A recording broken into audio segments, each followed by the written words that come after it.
Welcome back to Rising Pakistan. We have a special session lined up for you today, this morning, in which we are going to talk about English teaching. English learning has been a challenge for everyone because, if you speak good English, you are considered to be a successful person. Exactly, but it's not our first language, so definitely we have to work on it, and the US Embassy is working hard to inculcate all the professional development and English teaching courses in Pakistan for English language teachers, and especially for English teachers, Pakistani teachers.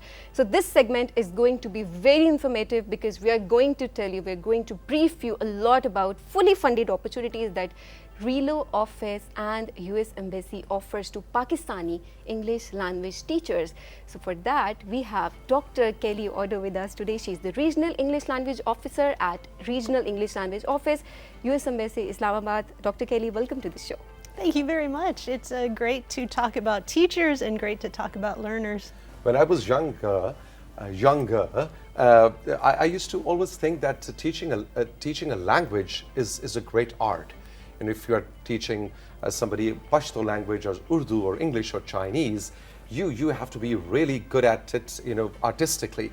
But now, Dr. Kelli, experts like yourself, I see them saying that it's more of a technical, it's like a science. I mean, there are certain, it's not just an art. So is this a correct assumption?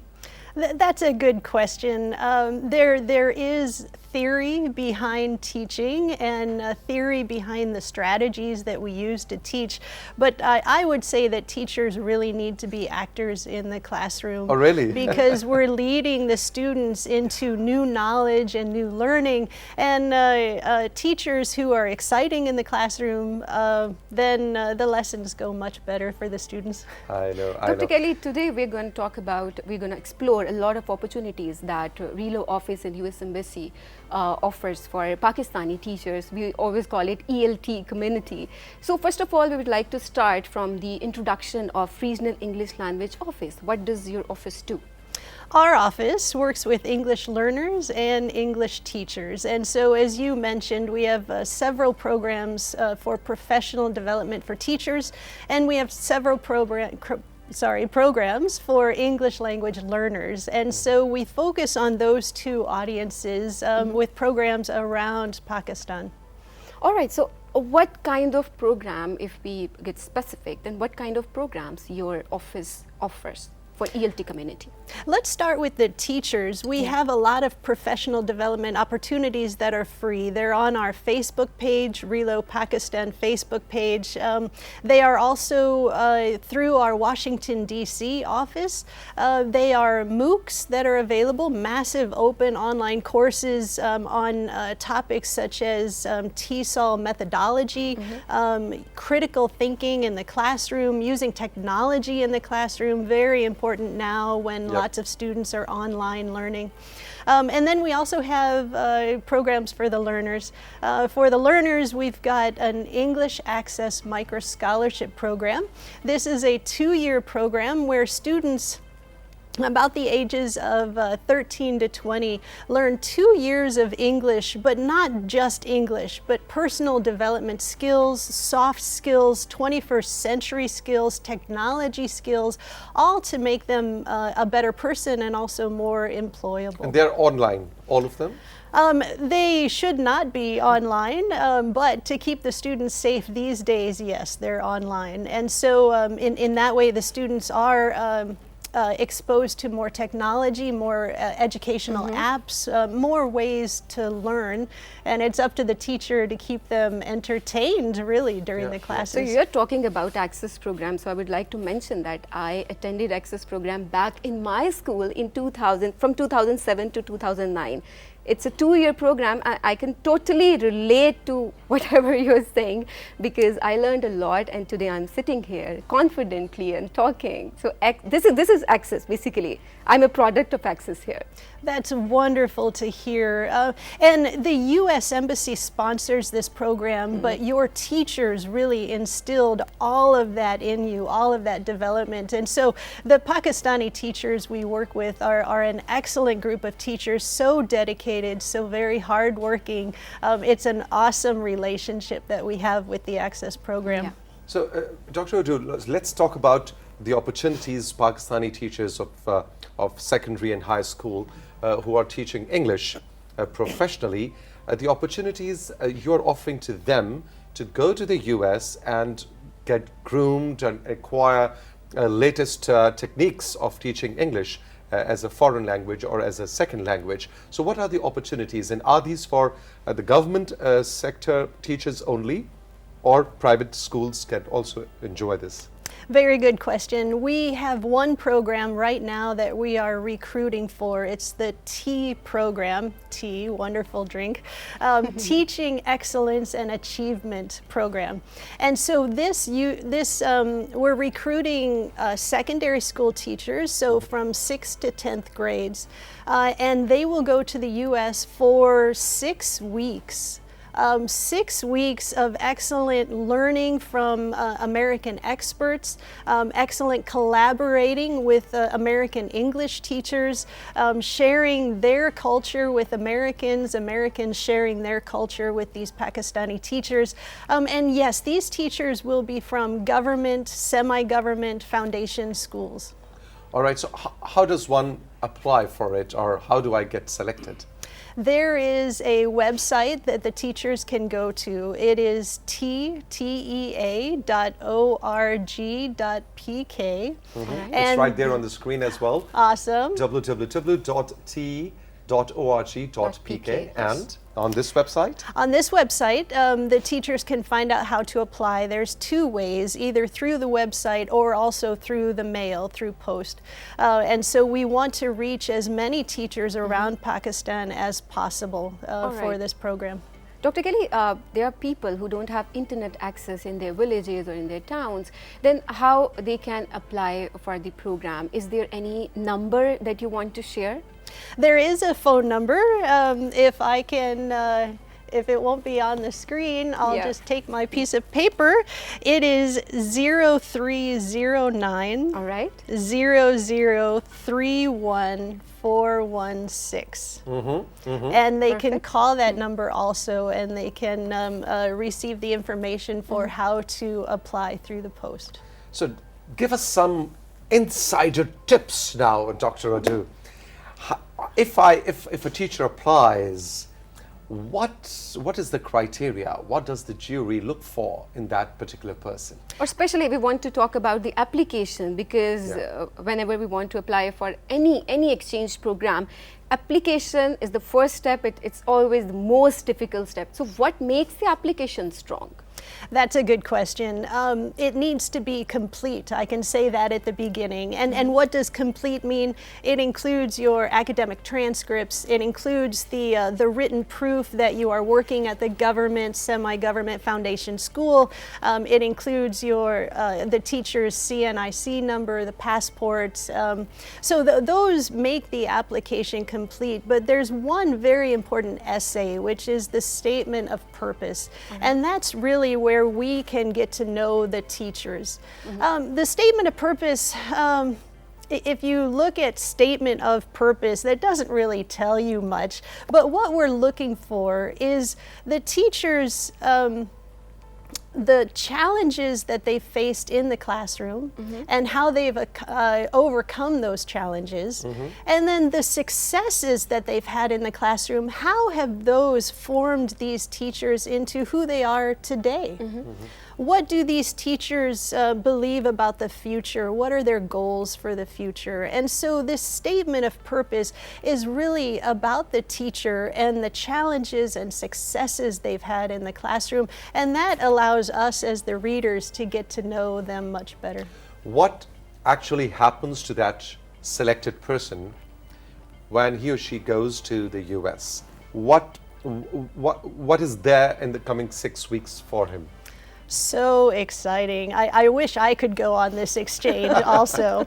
The teachers begin by, this year they're going to the University of Nebraska in Omaha. So this is a Midwest state in the middle of the United States. They have many professional development classes where they learn techniques, they learn strategies to become more effective teachers. They observe classes of American colleagues teaching English classes, also in the university. And then maybe the best part are the cultural excursions they have around the city of Omaha, around the state of Nebraska, around the neighboring states. And so they finish the program with a great trip to Washington, D.C. And I remember the first time I went to Washington, D.C. and saw the White House and saw Lincoln Memorial. And even when I lived there and worked there, just seeing these monuments and the mall, the Capitol, it's still very exciting. So talking of Pakistanis going to the US, how has your experience been coming to Pakistan? Wonderful. When I landed Too much chili? here, Too much chili in food? Or oh, there is, yes. The food is delicious. The food is absolutely delicious. I'm getting a little better at having more and more spice in my food. The fresh mangoes that I had when I arrived, the pomegranates, yes. So the food is excellent. When I arrived here, it was very exciting because I've heard about Pakistan my entire life, and here I am now, and it's very exciting to be here. Interesting. So, interesting. which food have you tried so far in Pakistan? The spicy one, because many of my American friends, they don't like Pakistani spicy food. So, do you like spices, or have you ever tried any spicy dish here? I haven't had any food that I don't appreciate. It's all very good. Some I can't eat a lot of it because of the level of spice, and so yes, I'm trying to eat more and more. It's just wonderful. All right, Dr. Odhuu, you have served in other countries as well, and Pakistan being in a post-colonial society where English, obviously there are a lot of people who speak a good English, but there are a lot of people who want to speak good English. Now, if you compare English language teachers in Pakistan, in a normal private standard school or in a government school, and you compare English language teacher to a teacher of a country which has not been ruled by English, what difference do you see? That's a good question. When I do have a story about first meeting Pakistani teachers. When I began this position, working for the U.S. Embassy and U.S. embassies around the world, many teachers came to the United States when I was in Washington, D.C. working. And they were also on exchange programs. And so I met many teachers from around the world coming. And I remember even a decade ago, the Pakistani teachers I met on these exchanges, so motivating, so engaging, so hardworking. They were just the leaders of the teachers who came, just natural leaders. And so I remember thinking all the way back then, it's like, wow, it would be wonderful to work with them. But I never thought I would come to Pakistan. And so I've worked with teachers in China. All right. I've worked with teachers in Russia, in Poland, in Mongolia, in many other countries. But the teachers here, the learners here, so motivating, so engaging. They work very hard to develop themselves. All right, Dr. Kelli, U.S. Embassy offers a lot of exchange programs. So why do you think exchanges are important? Exchanges are very important. Just as I'm here and learning so much about your country, about the people I work with, about the educational culture, the U.S. and Pakistan have a special relationship, and when Pakistanis go to the United States, they share their culture with Americans, and when Americans come here, they share their culture with Pakistanis, and I think that is the best part of exchanges. The teachers will learn a lot about strategies and techniques and new technology to use, but it's the culture that they will never ever forget. The meeting, the relationships with the American teachers they meet. All right. So, Dr. Kelli, what other programs does U.S. Embassy offers for Pakistani teachers, or you can say those who are not teachers, for youngsters especially? So for youngsters, then we also, the learners, we've got the English Access Micro Scholarship Program around the country. We also have a vocational English program. This is for an older student who really is ready to go into the workforce, and it teaches them vocational English or entrepreneurship skills, management skills, leadership skills, computer technology, and so these are very important skills to have when you're entering into the workforce. For teachers, we're sending additional teachers to the United States to the TESOL conference. This is TESOL is the United States Teaching Association for English teachers, and so several Pakistani teachers are actually presenting at this conference in March, and so we always send a nice delegation every year to represent Pakistan, and there's many others, and so these opportunities are on our Facebook page, the U.S. Embassy page also. So yeah, the teachers can continue to check out all through the year what the opportunities are. We are close to saying goodbye to our audiences. We are close to ending this session, but what is one or two tips that you would like to give? Obviously, not every teacher can go to the US or any other English-speaking country and learn English teaching skills and techniques, but I would like to ask you for this favor and take this opportunity, because you're being watched in every nook and corner of the country right now. What are one or two tips you would like to give to English teachers of Pakistan today? That's a wonderful question. I think when we look at students today and their learning environment, the tip that I have for the teachers is to get the students to move, to move in the classroom. Students want to be engaged, they want to be motivated, and this movement will help them learn and help keep their, let's say, mental health up and their emotional health up also. And then the other part, this is a little more difficult now during the situation that we find ourselves in now, is really teamwork and collaboration. So have students learn from each other and learn together.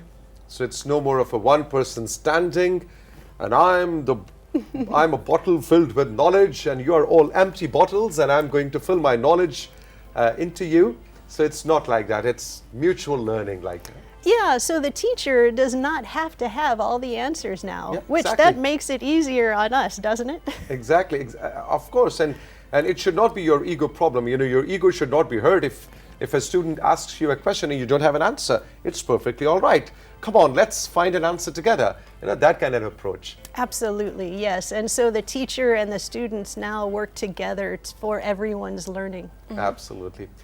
Dr. Kelli Odhuu, thank you very much. It was an immense pleasure to have you on the sets of Rising Pakistan, and we wish you good luck. Thank you very much. All right, friends, ladies and gentlemen, now switching from English to Urdu and saying goodbye in Urdu is a little difficult because I've been tuned to my English speaking button. How do I switch back? Like this, robots. like this. बहुत लुत्फ आया और आज की सारी जो अंग्रेजी में गुफ्तगू हुई इसका उर्दू तर्जुमा हम बिल्कुल भी पेश नहीं करेंगे। उसकी वजह ये कि थी ही अंग्रेजी ज़बान पढ़ाने वाले असातिज़ा के लिए पाकिस्तान के, तो आपको तो ज़ाहिर है अंग्रेजी आती है। लेकिन ऐसे बहुत से लोग जो कि जानते हैं कि आपकी कम्युनिटी में, आपके घर में ऐसे लोग हैं जो कि अंग्रेजी पढ़ाते हैं, तो उनको आप इन अपॉर्चुनिटीज़ के बारे में ज़रूर बता सकते हैं। टी प्रोग्राम की जैसे आज बात हुई, टी प्रोग्राम किस तरह से अप्लाई किया जाता है, वेबसाइट का लिंक जो है और नंबर जो है, व्हाट्सएप नंबर, वो भी डिस्प्ले कर दिया गया है। तो आप उनको ये इन्फॉर्मेशन दे सकते हैं ताकि अगर ये अपॉर्चुनिटी कोई और अवेल करना चाहता है तो वो हमारे प्रोग्राम के थ्रू अवेल कर सके। एब्सोल्युटली। अब वक्त है कि सबीन, मैं और हमारी टीम राइजिंग पाकिस्तान की आपसे चाहे इजाजत, जिंदगी ने दी इजाजत, फिर मिलेंगे। खुदा हाफिज।